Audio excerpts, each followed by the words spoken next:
प्रभु यीशु मसीह के जीवित और जलाली नाम में आप सबको मेरी ओर से प्रेमी सलाम, जय मसीह की। परमेश्वर का धन्यवाद करते हैं। प्रभु ने यह समय हमारी ज़िंदगी में दिया और हम सब भले चंगे हैं। मेरा विश्वास है कि आप जितने भी लोग मुझे प्रभु के दास और प्रभु के लोग जितने भी मुझे सुन रहे हैं, मेरा विश्वास है कि आप लोग विश्वास में बढ़ रहे हैं और परमेश्वर आपकी मदद कर रहा है। प्रियो, मैं परमेश्वर का धन्यवाद करता हूं कि परमेश्वर ने एक जो बात है, जो प्रकाशन है, जो भेद है, वो मेरे मन में डाला, वो मेरे अंदर डाला और मैं चाहता हूं कि इस वचन को, इस भेद को मैं क्या करूं, आप तक पहुंचाऊं।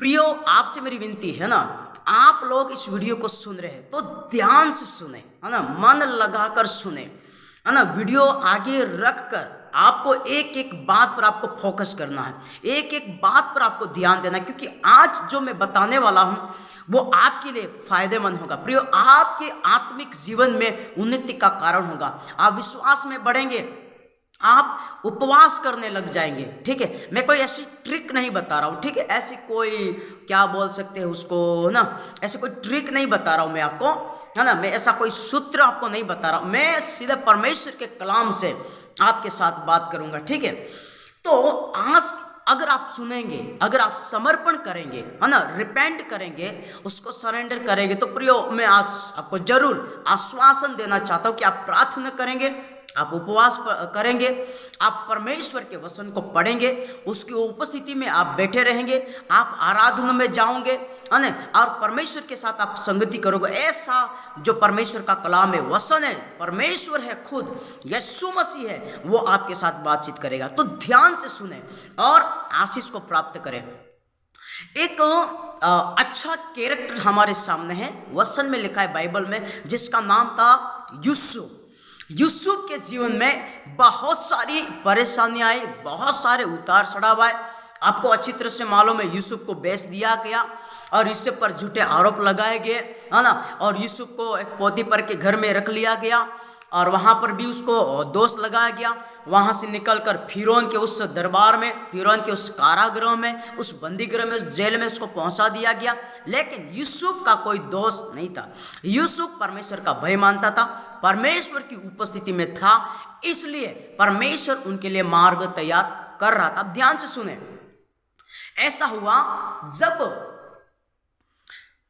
फिरौन के देश में, उसके राज्य में एक बहुत बड़ी विपत्ति आने वाली थी, बहुत बड़ा क्लेश, दुख का समय आने वाला था, भूखमरी का समय आने वाला था।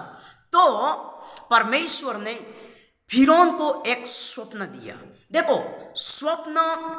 स्वप्न नहीं रहता, दर्शन नहीं है, पर स्वप्न के अंदर परमेश्वर का भेद छिपा हुआ है, परमेश्वर का प्रकाशन छिपा हुआ, परमेश्वर की शिक्षा छिपी हुई, हमें उसको समझना होगा। फिरौन को परमेश्वर ने स्वप्न दिया, तो स्वप्न नहीं था। जब परमेश्वर ने फिरौन को स्वप्न दिया तो वो मात्र स्वप्न नहीं था, लेकिन उसके अंदर क्या था, प्रकाशन था, उसके अंदर क्या था, भेद था, उसके अंदर क्या था, एक शिक्षा थी, उसके अंदर क्या था, एक वार्निंग था, एक चेतावनी था, परमेश्वर ने फिरौन को दिया था। पढ़ेंगे इस बात को, क्या है देखते। जब हम फिरौन को यह स्वप्न दिया तो फिरौन को दिया उस स्वप्न में अर्थ था। अभी ध्यान से सुनना, वो अर्थ किसने बताया, यूसुफ ने बताया, फिरौन ने नहीं बताया। फिरौन के अंदर तो कायरता आएगी, घबराहट आएगी कि इस प्रकार का मुझे दर्शन मिला, मुझे कोई अर्थ नहीं बताता, लेकिन सबको उन्होंने बुलाया। इसके बाद में यह जांच पड़ताल हुई तो यूसुफ का नाम आया कि इसके अंदर परमेश्वर का आत्मा रहता है। इस प्रकार से उसको दरबार में लाया गया और परमेश्वर के जो दास था यूसुफ, उसके अंदर परमेश्वर का आत्मा और परमेश्वर का यहोवा का आत्मा उसके अंदर रहता था। तो फिरौन का दर्शन, फिरौन का स्वप्न नहीं था, लेकिन उस स्वप्न के अंदर क्या था, अर्थ था, भेद था। तो ये जो बातें हैं वो बाइबल में क्यों लिखी हुई, क्यों लिखी बाइबल में, इसलिए लिखी गई है कि जो लिखा गया है इसके अंदर क्या भेद है, यूं ही नहीं लिख दिया गया, अंदर लिखा हुआ है ना। देखो, स्वप्न फिरौन को मिला। क्यों मिला? इसके अंदर भेद था, इसके अंदर शिक्षा थी, इसके अंदर कुछ राज छिपा हुआ था। आज वचन बाइबल में ये लिखा है, क्यों लिखा हुआ है? इसके अंदर भेद था। अब इसका भेद जो प्रभु ने मुझ पर रिवील किया, जितना मुझे दिया, जितना परमेश्वर ने मुझे समझाया, उतना आज इसी वचन को मैं आपके सामने प्रकट करूंगा, इसी वचन को मैं आपके सामने रखूंगा कि क्यों परमेश्वर ने फिरौन को दर्शन दिया, क्यों परमेश्वर ने यूसुफ पर अर्थ प्रकट किया, क्यों परमेश्वर का वचन बाइबल में लिखा, और क्यों परमेश्वर ने मुझ पर यह अर्थ प्रकट किया। और आज आप इस वचन के अर्थ को समझेंगे और जानेंगे कि क्यों इतना बड़ा प्रकाशन प्रभु ने हमारे लिए छिपा रखा। ध्यान से सुने और वचन को सीखना है। और आज के बाद मैं कहना मांगूंगा कि आप परमेश्वर से दुआएं करोगे, आराधना करोगे, भक्ति करोगे, आराधना में जाओगे, उपवास रखोगे और उसके लिए आप जीना सीख जाओगे। ठीक है, नहीं सीखोगे, आपकी मर्जी, आपकी बात, लेकिन मेरा काम है बताना, मैं आपको बता रहा हूं। यहां पर लिखा है, अगर मेरे साथ आप पढ़ना चाहे, उत्पत्ति की पुस्तक 41 निकाले, 41 वचन निकाले। आपके पास बाइबल आप निकाल सकते हैं। उत्पत्ति उसका अध्याय 41 उसके 26 वचन से मैं पढ़ूंगा, इसके बाद में इसके बारे में हम बात कहेंगे। यहां पर लिखा है, 25 से पढ़ देता हूं। तब यूसुफ ने फिरौन से कहा, फिरौन का स्वप्न एक ही है, परमेश्वर जो काम करना चाहता उसको उसने फिरौन पर प्रकट किया है। 26 में लिखा है, वे 7 अच्छी गायें 7 वर्ष है। क्या है? जो 7 गायें हैं, सुडोल है, इसके बारे में मैंने आपको नहीं बताया, हट्टी कट्टी है, कमजोर है, ये मैंने आपको नहीं बताया, लेकिन ये सीधा मैंने स्वप्न का अर्थ आपको बता रहा हूं। यहाँ पर लिखा 7 अच्छी गायें, वो क्या है? 7 वर्ष है। 7 अच्छी सी बाली भी 7 वर्ष है, वो स्वप्न एक ही है। फिर उनके पीछे जो दुर्बल और कुडोल गाय निकली, जो 7 छुची और पूर्वाई से मुरझाई हुई बाली निकली, वे 7 क्या है? अकाल के 7 वर्ष। ध्यान से सुनना, अकाल के 7 वर्ष है। फिर लिखा है, यह बात यह है कि फिरौन से कह चुका कि परमेश्वर जो काम करना चाहता उसे फिरौन को दिखाया। सुन, सारे मिस्र देश में 7 वर्ष तो बहुतायत की क्या होगी? उपज के होंगे। 7 वर्ष बहुतायत के उपज होंगे। इसके बारे में लिखा, उनके पश्चात 7 वर्ष अकाल के आएंगे और सारे मिस्र देश में लोग इस सारी उपज को भूल जाएंगे और अकाल से देश का क्या होगा? नाश होगा। और 31 में लिखा, सुकाल बहुतायत की उपज है, देश में फिर स्मरण न रहेगा, क्योंकि अकाल अत्यंत क्या होगा? भयंकर होगा। क्या होगा? भयंकर होगा। अब यहां पर सुनना, यहां पर यह वचन क्यों लिखा गया? ये 7 वर्ष 7 वर्ष का सुकाल के होंगे और 7 वर्ष वो अकाल के होंगे। 7 वर्ष है वो बहुतायत की उपज के होंगे और 7 वर्ष इतनी उपज होगी, इतना फसल पकेगा, इतना खेती बाड़ी होगा, इतना अनाज होगा कि 7 वर्षों में पूरा देश क्या होगा? भर जाएगा। पूरे देश के जितने भी उसकी शाखाएं हैं, उसके राज्य, उसके शहर है ना, उसके जितने भी प्रधान है, अधिकारी, वो क्या करेंगे? 7 वर्ष में परमेश्वर ने ये दर्शन दिया कि फिरौन को इस तरह से दिया कि फिरौन तेरे को क्या करना है? 7 वर्ष अकाल आने वाला, इससे पहले तू क्या करेगा? 7 वर्ष बहुत याद की उपज होगी। तेरे को क्या कर लेना है? इन उपज में से तेरे को स्टोर कर लेना है, बटोर लेना है, इकट्ठा कर लेना है। इतना इकट्ठा करना है, इतना इकट्ठा करना है कि जितना भी पकेगा, जितना भी बकेगा, जितना भी पकेगा, जितना भी होगा, जितना भी उपज होगी, वह सब तेरे को क्या करना? स्टोर कर लेना है, इकट्ठा कर लेना है, भर लेना है। शहर में भर लेना है, गांव में भर लेना है, सिटियों में भर लेना है, तेरे दरबार में भी तेरे को क्या करना है? भर लेना। क्यों? 7 काल बहुतायत की उपज का होगा, लेकिन इसके बाद जो 7 काल आने वाले हैं, 7 जो समय, वर्ष आने वाला, मौसम आने वाला, वो अकाल का आने वाला, अकाल का आने वाला। ऐसा अकाल आएगा कि 7 साल जितने भी उपज हुई वो तेरे को याद भी नहीं रहेगा, तेरे को स्मरण भी नहीं रहेगा कि इतनी फसल गई कहां, इतना अनाज गया कहां, इतना धान गया कहां, इतने आशीष गई कहां, तेरे को ध्यान में नहीं रहेगा। इसलिए क्या करना है? बहुतायत की उपज होगी, उनके पश्चात अकाल के अकाल के काल आएंगे और सारे मिस्र देश में लोग सारी उपज को भूल जाएंगे। अब यहां पर देखना है, यहां पर प्रभु ने मुझ पर बात किया वो ये है, अभी ये जो समय चल रहा है, ये जो 21वीं शताब्दी चल रही है, जिस युग में हम विश्वासी लोग और संसार के लोग जी रहे हैं, यहां पर इस तरीके से मुझे समझ में आता है कि अभी परमेश्वर बहुतायत की उपज दे रहा है। यानी अभी वचन का ज्ञान इतना बढ़ रहा है ना, वचन का ज्ञान इतना बढ़ रहा है, कलीसिया इतनी बढ़ रही, प्रार्थना लोग इतना कर रहे, उपवास लोग इतने कर रहे हैं ना, वचन का प्रसार, यानी बहुत सारे लोग पास्टर बन रहे हैं, बहुत सारे लोग सेवक बन रहे हैं, भविष्यवक्ता उठ खड़े हो रहे, बाइबल टीचर उठ खड़े हो रहे, होना चाहिए, बहुत ही जरूरी है। और प्रसारक खड़े हो रहे हैं, सुसमाचार प्रसार करने वाले खड़े हो रहे हैं। ये क्या होला मालूम, बहुतायत की उपज क्या हो रही, इकट्ठा हो रही है। आप देखते हैं आप कलीसियाओं में जागृति आ रही है, प्रभु के लोगों में जागृति आ रही, गांवों में जागृति आ रही, समृद्धि आ रही, एक रिवाइवल आ रहा है। आप यूट्यूब में देखेंगे, यूट्यूब में सबसे ज्यादा मसीह लोगों का प्रसार होता है, सबसे ज्यादा यीशु मसीह का प्रसार होता है, सबसे ज्यादा वचन का प्रसार होता है, इतना बहुतायत से।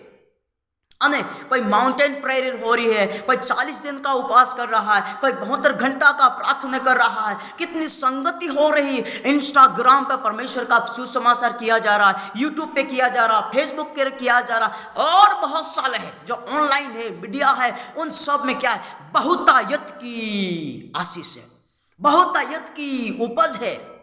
गांव गांव में संगति हो रही, 400 में संगति रही, परमेश्वर अद्भुत काम कर रहा, अद्भुत चमत्कार, आश्चर्य कर्म परमेश्वर कर रहा है। यह बहुतायत की क्या है, उपज है। अभी यहां पर क्या लिखा, ये ऐसा मौसम आपको क्यों दिया गया। सबसे ज्यादा यूट्यूब में परमेश्वर के सेवकों की क्या होता, प्रसार होता है। बहुत सारे यूट्यूब में सुनते, मुझे मालूम है बहुत सारे लोग यूट्यूब में सुनते, कलीसिया में आना पसंद नहीं करेंगे।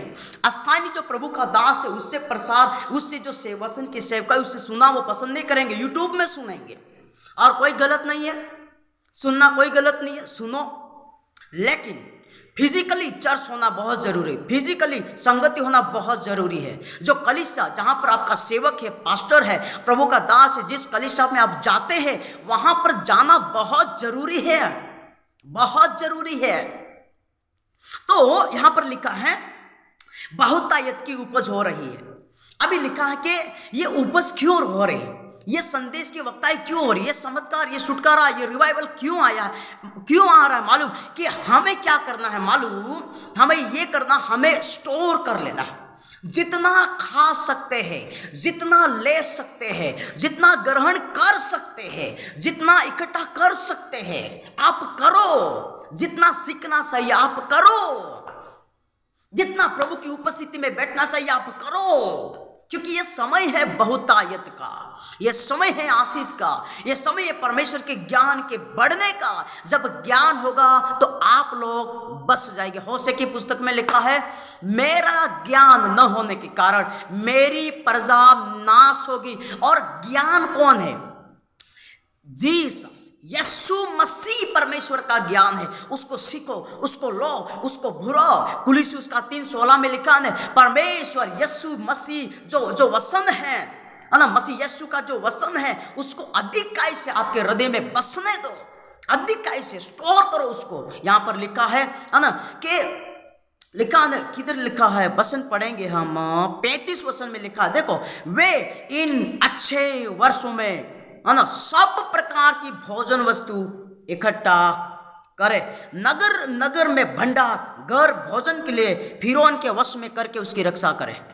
नगर नगर में भर ले, घर घर में भर ले, परिवार परिवार में अच्छी जो भोजन वस्तु है, परमेश्वर का भोजन है, परमेश्वर का वचन है, खुराक है, आत्मिकता है, उसको भर लो।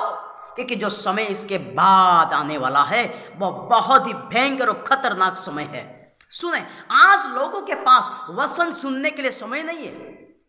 क्या नहीं है? समय नहीं है। प्रार्थना करने के लिए समय नहीं है, वचन पढ़ने के लिए समय नहीं है, यूट्यूब में वचन सुनने के लिए समय नहीं है। 1 घंटा अगर बैठ गए ना, अरे बाप रे, 1 घंटा कैसे बैठ लिया चर्च में। 1 घंटा अगर प्रसार हो जाएगा तो चर्च वालों को, पास्टर को बोलेगा 1 घंटा प्रसार किया। दूसरी कलीसिया में तो आधा घंटा प्रसार होता है, बस आराधना में ज्यादा घंटा, कोई और गप्पे सप्पे बातें होती उसमें समय व्यतीत कर दो। लेकिन परमेश्वर का घंटा, अगर परमेश्वर का वचन 1 घंटा भी प्रसार हो लिया तो वहां गजब हो गई। अगर 2 घंटे तो अरे मर गए बाबा, 2 घंटे तो कोई सुनना ही नहीं चाहेंगे। अभी एक कलीसिया में मैं एक बार गया, वो उनकी कलीसिया है, उनको प्रभु ने दिया, उनकी कलीसिया में क्या प्रोटोकॉल है, उनकी कलीसिया में क्या नीति नियम है, मैं उस पर वो करना नहीं चाहूंगा, पर लेकिन जो मैंने ये देखा है वो बिल्कुल गलत है ना। एक मतलब आधा घंटा प्रसार क्या सुनेंगे, आधा घंटा क्या खाओगे तुम, आधा घंटा तुम्हारा जीवन कैसे मजबूत होगा, कैसे उन्नति करोगे आप। आधा घंटा तो भाई एक प्रसारक जो कोई बात करता है ना, तो बातों में ही एक लोगों को तैयार करने के लिए, एक मौसम बनाने के लिए, लोगों को परमेश्वर के साथ कनेक्ट करने के लिए, उसको जोड़ने के लिए ही 10-15 मिनट तो लग जाते हैं। तो बहुत बड़ा दुख लगा। मैं प्रभु मुझको रेवलेशन दे रहा था, प्रभु मुझे अच्छी बातें दे रहा था, मैं फिर वहीं स्टॉप कर दिया मैंने। तो ये बहुत ही अच्छी बात नहीं है। कलीसिया में वचन सुनाओ, वचन का समय बढ़ाओ, प्रसार का समय बढ़ाओ, आराधना का समय बढ़ाओ। लेकिन आज क्या हो रहा मालूम, सीमा बनती जा रही है। कोई तो 1 घंटा आराधना का 8 बजे से लगाकर 9 बजे तक, कोई तो 9 बजे से लगाकर 11 बजे तक। ये खुराक खाओगे तुम, ये आत्मिक जीवन तुम्हारा यहां पर बिल्ड रहेगा, बनेगा आत्मिक जीवन ऐसे। अरे आत्मिक जीवन खाना पड़ेगा, वचन को खाना पड़ेगा। आज लोगों के पास समय नहीं। यूट्यूब पे अगर, चलो ठीक है यूट्यूब में सुनते, यूट्यूब पे भी 1 घंटे वाला संदेश नहीं सुनेंगे। अगर 1 घंटे वाला केस और सुनेंगे नहीं, आज छोटी रील आएगी ना, छोटी क्लिप 5 मिनट की, 10 मिनट की, फिर 1 मिनट की, उसको फटाफट यूं करके देख लेंगे और छोड़ देंगे। आज 1 घंटे का पूरा मैसेज आ गया। अरे भाई 1 घंटा तो कौन देखे, समय नहीं मिल रहा है। 1 घंटा काम की वजह से समय नहीं मिल रहा है, नौकरी की वजह से समय नहीं मिल रहा है, ड्यूटी करने की वजह से समय नहीं मिल रहा है, खेत में काम कर रहे से समय नहीं मिल रहा है, वचन पढ़ने का समय नहीं मिल रहा है। आधा घंटा 1 घंटा वचन सुनने का तुम्हें समय नहीं मिल रहा है। 1 घंटा परमेश्वर की उपस्थिति में बैठने का समय नहीं मिल रहा है। 12 घंटा खेत में काम किया, 12 घंटा बिजनेस में काम किया, लेकिन 1 घंटा आधा घंटा परमेश्वर की उपस्थिति में नहीं बैठे, तुम कैसे जियोगे, कैसे स्टोर करोगे, कैसा खाना खाओगे तुम, कैसे अपने अंदर तुम भोजन वस्तु को कैसे अंदर रखोगे, कैसे भरपूरी के साथ तुम भरोगे। यहाँ पर क्या लिखा है, 7 वर्ष बहुत है, अभी आपके पास ये समय है कि तुम वचन को ले लो, पहन लो, मसीह यीशु को पहन लो, वचन को सीखो, वचन को अंदर जाने दो। लेकिन आज लोगों के पास काम धंधा ज्यादा बढ़ गया, इसलिए परमेश्वर को सुनने का समय नहीं है। हालेलुया, हो धन्यवाद। यहां पर लिखा है 7 वर्ष आए, अभी ये समय चल रहा है, अभी ये भोजन वस्तु का समय चल रहा है, अभी परमेश्वर का राज्य, परमेश्वर का ज्ञान फैल रहा है, उसको लो। इसके बाद क्या आने वाला मालूम, देखना यहां पर लिखा है 7 वर्ष लिखा है, ध्यान से सुनिएगा। 9 वर्ष क्यों नहीं लिखा, 10 क्यों नहीं लिखा, 8 क्यों नहीं लिखा, 15 क्यों नहीं लिखा, 4 क्यों नहीं लिखा, 7 ही क्यों लिखा, क्यों लिखा 7 ही? इसका भेद है, इसकी सच्चाई है। 7 वर्ष क्यों लिखा, अब ध्यान से सुनेगा। प्रभु यीशु मसीह, जब प्रभु यीशु मसीह गुप्त रूप में आएंगे, जिसको रैप्चर बोलते हैं, जिसको कलीसिया का उठाया जाना बोलते हैं, अगर आप जानते होगे तो ठीक है, कलीसिया का उठाया जाना बोलते हैं। अगर आपको नहीं मालूम है तो आप लोग रैप्चर करके यूट्यूब में आप डालकर आप वीडियो देख सकते हैं ना, बहुत सारे सेवकों के वीडियो है, आप देख सकते हैं, प्रभु आपको आशीष करेगा। तो रैप्चर है, मैं बोलूंगा अभी ये कलीसिया जिसने परमेश्वर के अनुरूप अपने जीवन को चलाया है, वचन की अधीनता में और वचन के साथ चला है, प्रभु के वचन को लिया है, अपने जीवन में भरपाई किया है वचन को, वो प्रभु के साथ चला है, तो वचन में लिखा है कि यीशु मसीह गुप्त आगमन में आएंगे, कलीसिया का उठाया जाना होगा, कलीसिया उठाई जाएगी, कलीसिया यहाँ से ले ली जाएगी, यीशु उनको ले लेगा, स्वर्ग में ले जाएगा, वहाँ पर ले जाएगा। इसके बाद में एक एंटी क्राइस्ट का क्या होगा? विरोधी शासन, विरोधी मसीह का शासन आएगा, और वो शासन 7 साल का शासन होगा। ध्यान से सुनिएगा, ध्यान से सुनिएगा। 7 साल का महाक्लेश होगा। ये क्लेश, ये महामारी है ना, ये भूखमरी, उसको हम भूखमरी भी बोल सकते हैं, उसको हम संकट बोल सकते हैं, उसको हम क्या बोल सकते हैं? विपत्ति बोल सकते हैं, उसको हम बहुत सारे नाम उसको हम दे सकते हैं। ये क्या क्या है मालूम है? ये है सुकाल, नहीं ये अकाल है, सॉरी ये अकाल है, ये सूखा हुआ है। इसमें जितना आज हो रहा है, जितना माहौल, जितनी आत्मिकता, जितना मौसम आज परमेश्वर ने बनाया, ये मौसम हमको देखने नहीं मिलेगा। ये वसन, ये यूट्यूब, ये वो, तुम्हारा यूट्यूब भी नहीं रहेगा। जितना यूट्यूब में खा लो, तुम्हारा नेट भी नहीं चलने वाला, तुम्हारा फेसबुक नहीं चलने वाला, तुम्हारा इंस्टाग्राम नहीं चलने वाला है। अरे अकाल आएगा, खा के यूट्यूब चलेगा। जितना मिल रहा है यूट्यूब से खाओ, लेकिन सही खाओ। ध्यान रखना, सही खाना है। अब बहुत सारा खाना, गंदा खाना भी यूट्यूब में फैल रहा है। सही खाना खाओ, खाओ और आशीष प्राप्त करो। 7 साल कलीसिया उठाई जाएगी, आप लोग और मैं लोग उठाए जाएंगे। लेकिन अभी हमें प्रभु का काम करना, प्रभु के काम पर ध्यान देना है। जब आएगा ठीक है, जाएंगे हम। अगर हम पवित्र जीवन जी रहे, हम प्रभु का काम कर रहे, तो हमको जाना ही है, सिर्फ उसमें कोई डर की बात नहीं है। तो यहां पर लिखा है क्या होगा? 7 साल का महाक्लेश होगा। बहुत सारी विपत्ति, बहुत सारे शैतान क्या करेगा? इस संसार में अपनी ओर से योजनाएं लाएगा, और वो क्या करेगा? लोगों को प्रताड़ित करेगा। दुष्ट राज आएगा, इसमें आप कुछ नहीं कर सकते। मैं आपको थोड़ा पढ़ने चाहूंगा प्रकाशित वाक्य, इसके बाद में हम समाप्त करेंगे। ध्यान से बने सुनिए, प्रभु का आशीष, प्रभु का वचन आपको आशीष करेगा। प्रकाशित वाक्य उसका 16 वचन यहां पर लिखा है, मालूम? 7 साल का अकाल होगा, 7 साल की जो महाक्लेश आएगा, क्या बोल सकते हैं उसको हम, है ना, विरोधी शासक बोल सकते हैं। ठीक है, अब यहां लिखा है, आप अगर पढ़ेंगे तो ऊपर लिखा परमेश्वर के 7 प्रकोप के कटोरे। यहां पर लिखा 7 कटोरे हैं, परमेश्वर के क्रोध के 7 कटोरे हैं। वो धरती पर क्या किया जा रहा? उंडेला जा रहा है। ये क्या आ रहा मालूम? ये आ रहा है, अकाल आ रहा है। क्या है? ये विपत्ति है, ये महामारी है, ये वो एंटी क्राइस्ट है, ये जो विरोधी शासक है। बहुत सारी विपत्तियां खड़ी होगी। इसलिए अभी आपको ये जो 7 काल का जो सुकाल मिला है, बहुतायत की उपज हो रही है, आपको मंडली मिली है, आपको सेवक मिला है, आपको अच्छी कलीसिया मिली है, आपको बाइबल मिली, आपके हाथ में पवित्र शास्त्र दिया गया है। अरे वचन को पढ़े और खाए और बहुतायत की उपज को भर ले, क्योंकि यह समय आने वाला है। बहुत खतरनाक समय है। यहाँ पर लोगों ने मन नहीं फिराया। बहुत सारी यहां पर लिखा है ना, अगर मैं पढ़ूं तो 16 उसके 8 पद में लिखा है, स्वर्गदूत ने अपना कटोरा सूर्य पर उंडेल दिया और मनुष्य को आग से झुलसा देने का अधिकार मिला। मनुष्य को बड़ी तपन झुलस की और परमेश्वर के नाम की निंदा करने लगे, है ना, मन नहीं फिराया। फिर उसके 12वां पद में पढ़ते, स्वर्गदूत ने अपना कटोरा महानदी फरात पर उंडेल दिया, उसका पानी सूख गया, राजाओं के लिए मार्ग तैयार हो गया, और बहुत सारी बातें लिखी। उसके 21 पद में हम पढ़ेंगे, आकाश से मनुष्य पर मन भर के ओले गिरे, इसलिए कि यह विपत्ति बहुत ही भारी है। क्या है? बहुत ही भारी है। परमेश्वर ने फिरौन को क्या बोला कि ये 7 वर्ष उपस होगी, इसके बाद में ये 7 वर्ष आएंगे, ये खतरनाक होंगे, खतरनाक खतरनाक खतरनाक। इसलिए प्रियो, आज ये समय है परमेश्वर के वचन को लेने का, है ना। मरियम और मार्था की तरह बने। मरियम परमेश्वर के शरणों में बैठकर परमेश्वर की बातों को सीख रही थी। ये आपके अंदर होना चाहिए। अभी इस अंतिम युग में, अंतिम समय में सबसे ज्यादा वचन पढ़े। आप नौकरी करते, नौकरी में से समय निकाल कर वचन पढ़े। कोई धंधा करते, समय निकाल कर वचन पढ़े।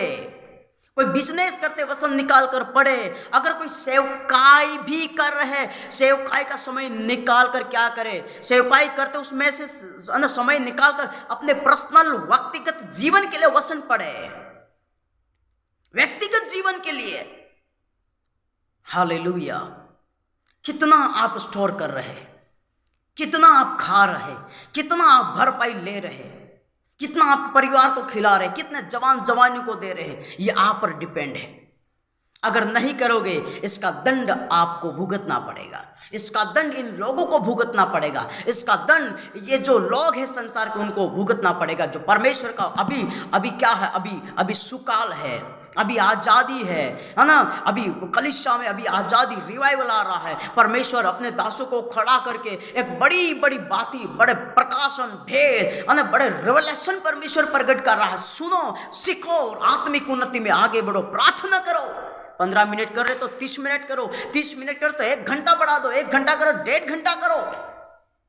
आराधना में जाओ, परमेश्वर की महिमा करो और परमेश्वर के वचन को अधिकाई से अपने जीवन में भर लो, क्योंकि यही है परमेश्वर आपको बचाएगा। यही वचन है आपकी जिंदगी बचाएगा, यही वचन है आपका उद्धार करेगा, यही वचन है आपकी सुरक्षा है, यही वचन है आपकी प्रोटेक्ट है। हालेलुया। आकाश पृथ्वी टल जाएगी परंतु परमेश्वर की बातें और परमेश्वर का वचन कभी नहीं टलेगा। आशा करता हूँ प्रियो, आपने बहुत कुछ सीखा है। परमेश्वर इस वचन के द्वारा आशीष करे। पिता परमेश्वर, यीशु मसीह के सामर्थी नाम में हम आपको धन्यवाद देते हैं। जितने लोगों ने इस वचन को सुना है और आगे सुनने वाले हैं, प्रभु सी इन बातों के द्वारा उनका एक आत्मिक उन्नति होने पाए, आत्मिकता में बढ़ोतरी होने पाए, आपके साथ संगति करने वाले बन जाए, आपके प्यारे बन जाए प्रभु, आपकी भूख और तड़प और डिजायर और प्यास रखने वाले बन जाए, आपके वचन को अधिकाई से सीखने वाले, आराधना में जाने वाले, भक्ति करने वाले, हालेलुया, संगति करने वाले प्रभु सी, हालेलुया, वो बन जाए, ऐसी हमारी प्रार्थना है। धन्यवाद करते यीशु के नाम में, आमीन। प्रियो, मैं विश्वास करता हूँ आपने सुना है। प्रभु आपको आशीष करे। फिर से हम दूसरे वीडियो में मिलेंगे। प्रभु आप सबको आशीष करे। आमीन।